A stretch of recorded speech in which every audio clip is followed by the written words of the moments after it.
ఇలా మేము 10 మందితోటే మొదలు పెట్టొచ్చు.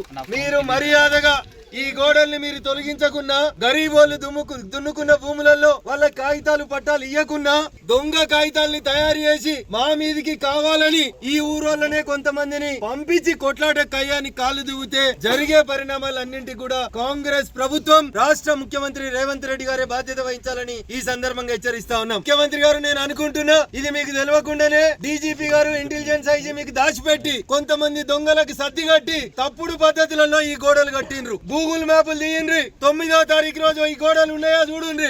9వ తారీఖు రోజు లేని గోడలు ఇలా 17వ తారీఖు ఎట్లొచ్చినాయి?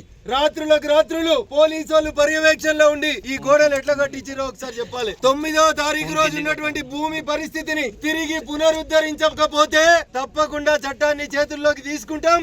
అవసరం ఉంటే మేమే ఒక రోజు ఓపికగా ఉండి తర్వాత మీరు తీయకపోతే ఈ గోడలు తీసుడు మాకు పెద్ద కష్టం కాదు.